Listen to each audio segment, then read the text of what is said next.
The morning of August 6, 1945, is beautiful. Clear sky, warm air, the kind of summer day that makes you grateful to be alive. You're walking to work the same route you've walked for 3 years, past the same buildings, the same faces, the same rhythms of a city that has somehow survived, while others burned. Hiroshima has been lucky. The American bombers pass overhead almost daily now, but they always continue to other targets. People joke nervously that maybe the city is being saved for something. They don't know how right they are. You're a clerk at a shipping company, 23 years old, unmarried, because the men who might have married you are fighting or dead in places you can't pronounce. Your father works at the municipal office.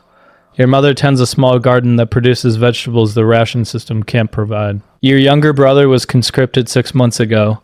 His letters arrive irregularly, saying nothing, meaning everything. The war has taken everything: food, fuel, fabric, hope. But it hasn't taken Hiroshima itself, and you've started to believe it might not. The Americans are clearly winning. Everyone knows this, even if saying it aloud is dangerous. The firebombing of Tokyo killed 100,000 people in a single night. Osaka burned. Kobe burned. But Hiroshima stands untouched, as if protected by something nobody can name. The emperor will surrender eventually. The city will survive. Life will continue. You started to make plans for after the war. Marriage, perhaps, to someone who returns. A different job, maybe. Something that doesn't involve tracking ships that no longer sail to ports that no longer function. A future that looks nothing like this endless present of rationing and air raids and waiting. The air raid siren sounds at 7:09 a.m. A single plane, very high. The all clear comes quickly. Reconnaissance? Probably. Nothing to worry about. You continue walking. At 8:15 there's a flash. Not like any flash you've experienced. Not lightning, not explosion, not anything with a name. A light that fills the entire sky, that seems to come from everywhere at once, that is so bright it leaves afterimages even through closed eyelids.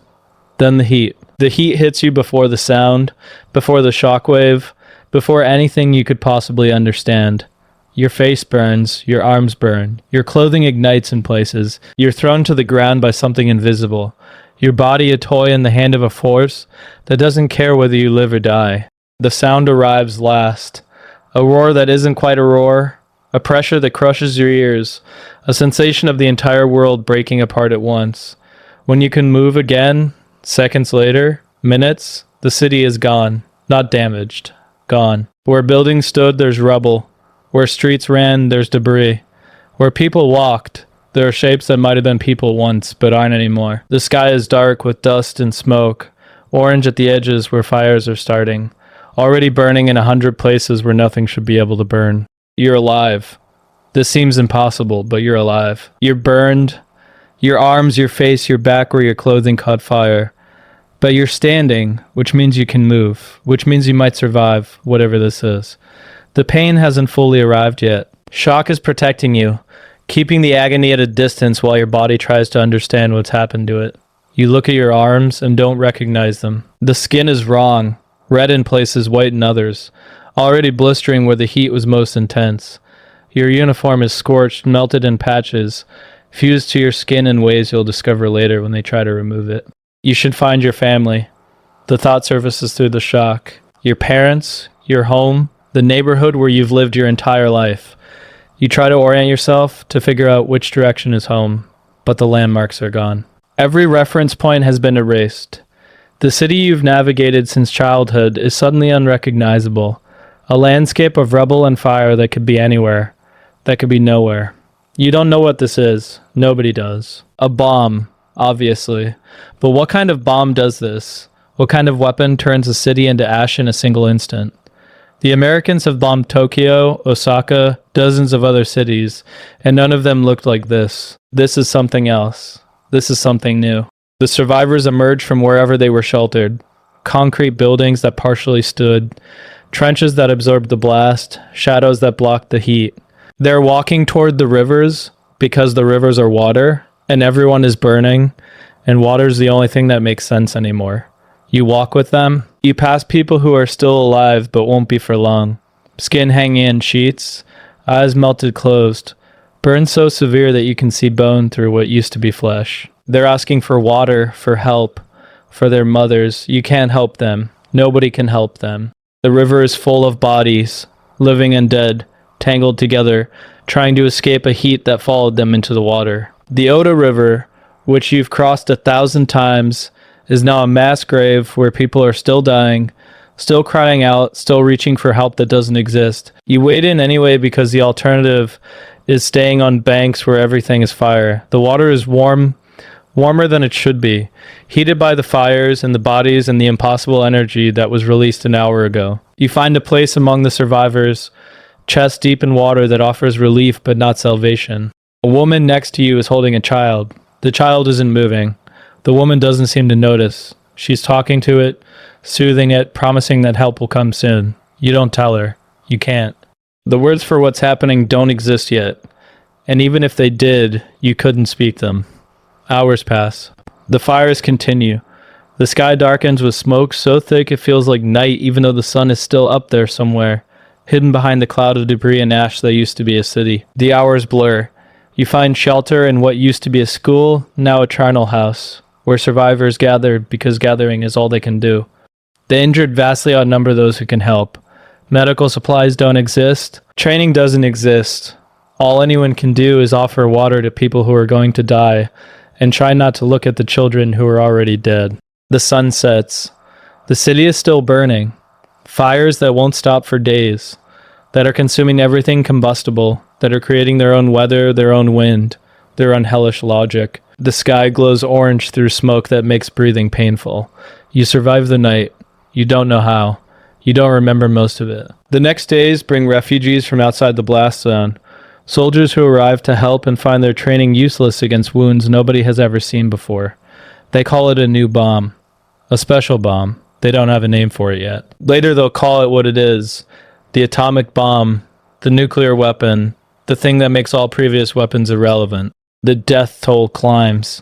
70,000 dead immediately from the blast and the fires. More dying daily from injuries that won't heal. From radiation that nobody understands yet. From the simple fact that a city designed to support 300,000 people now consists of ash and survivors who have nowhere to go. You search for your family. For 3 days, you walk through rubble that was once your neighborhood, calling names that nobody answers. You find the location of your house by counting blocks from a stone wall that partially survived. There's nothing left. No bodies, no possessions, no evidence that your parents ever existed except for a cooking pot, twisted and melted, that you recognize from the kitchen. The grief doesn't arrive immediately. It can't. There's too much else to process, too many other horrors competing for attention. You file the loss away somewhere, deep, to be examined later when you have the luxury of mourning. For now, there's only survival. The makeshift hospitals overflow with the dying. You try to help even though your own burns need treatment. You carry water to people who can't move. You hold hands with people who have no one else. You watch doctors make impossible choices about who to treat when there aren't enough supplies for anyone. 3 days later, another bomb falls on Nagasaki. The war ends within a week. The Emperor's voice, heard on radio for the first time ever, announces surrender in language so formal that many listeners don't understand what he's saying. The war is over. Japan has lost. The bombs have worked exactly as intended. You learn over the following weeks and months that you're sick in ways the doctors can't explain. Your hair falls out in clumps, leaving bald patches that might or might not grow back. Your wounds don't heal properly. The burns that should be scarring over keep weeping, keep getting infected, keep refusing to become the past. You're exhausted in ways that sleep doesn't fix. Your gums bleed. Your appetite disappears. Your body feels like a stranger's, operating by rules you don't recognize. Radiation, they'll eventually call it. Invisible poison that entered your body during those first seconds, that settled into your cells, that will live there forever. The flash that seems so brief, less than a second of light, deposited energy that will keep killing for decades. Some survivors die within weeks, their bone marrow destroyed, their bodies unable to make the blood cells they need. Others seem fine for years before the cancers appear. The leukemias, the tumors that grow where radiation damaged things, beyond repair. You don't know yet which category you'll fall into. Nobody does. The doctors don't understand what's happening, can't explain why some people recover while others deteriorate, Can't predict anything except that the bomb did something unprecedented. Something that rewrote the rules of injury and healing. You survive for decades. Not everyone does. The Hibakusha, the bomb-affected people, die at elevated rates for the rest of their lives. Their bodies carrying damage that medicine can't fully repair. But you're one of the lucky ones. If luck is the right word for someone who watched a city vaporize. The years after the bomb are hard in ways that have nothing to do with radiation. The stigma follows you. Employers don't want to hire Hibakusha. They might get sick, might die, might contaminate the workplace with whatever invisible poison they carry. Marriage prospects evaporate. Who wants to marry someone who might bear deformed children, who might develop cancer, who carries the mark of the bomb in their blood? You keep your status hidden when you can. You move to a different city for a few years. Tell people the scars came from something else. Pretend to be normal. The pretending is exhausting, but it's easier than the alternative. Easier than seeing the look in people's eyes when they learn what you survived. Eventually, the country needs workers more than it needs to discriminate. Japan rebuilds itself into an economic miracle, and Hibakusha find places in the new society, and the stigma fades from overt rejection to quiet whispers. You find work, you find community, you find, eventually, someone willing to share a life, despite knowing where you were on August 6, 1945. The world moves on. Hiroshima rebuilds. Where rubble covered everything, new buildings rise. Where fires burned for days, parks bloom with cherry trees. The city becomes a symbol of resilience, of recovery, of humanity's capacity to rebuild from absolute destruction. The Peace Memorial rises, where the bomb fell.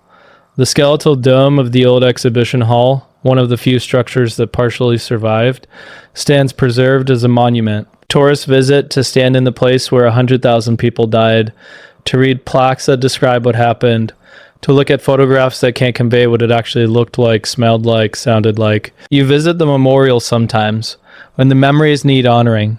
You stand where you ran that morning, where the flash caught you, where your old life ended and your new life, this strange extended gift of survival, began. The tourists take photographs. The tour guides recite statistics.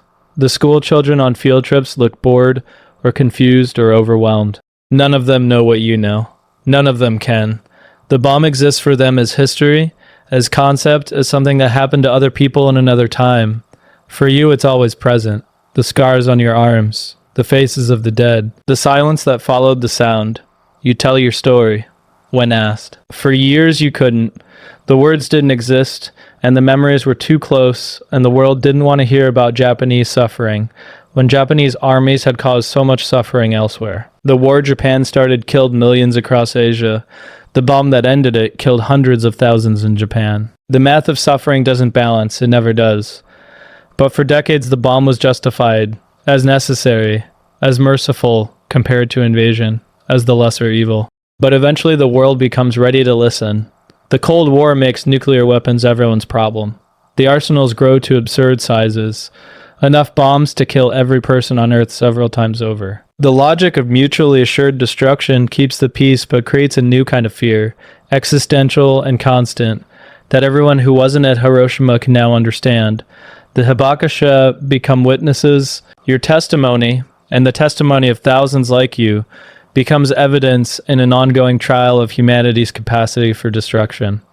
You speak to school children who can't imagine what you describe. You speak to foreign delegations who nod solemnly and return to countries with their own nuclear weapons. You speak because speaking is the only thing you can do, the only way to justify having survived when so many didn't. Maybe, nobody ever uses these weapons again. That's the hope.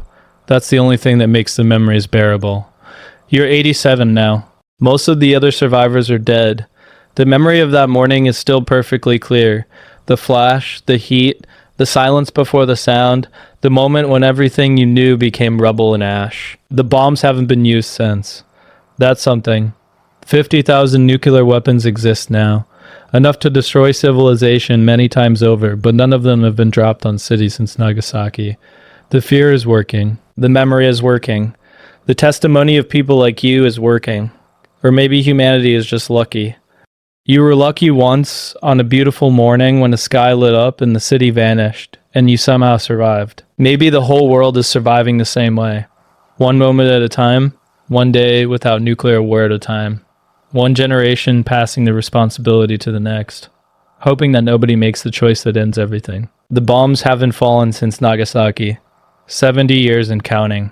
The weapons have gotten more powerful, 1,000 times more destructive than what fell on Hiroshima, but they've stayed in their silos, on their submarines, in their bunkers. The fear is holding. The testimony is holding. The memory of what happened here is holding. For now, you close your eyes sometimes and see the flash again. Bright as creation, bright as extinction. The moment when everything changed and kept changing, and will never stop changing. You survived it once, hoping the flash doesn't come again. Hoping because hope is all that's left.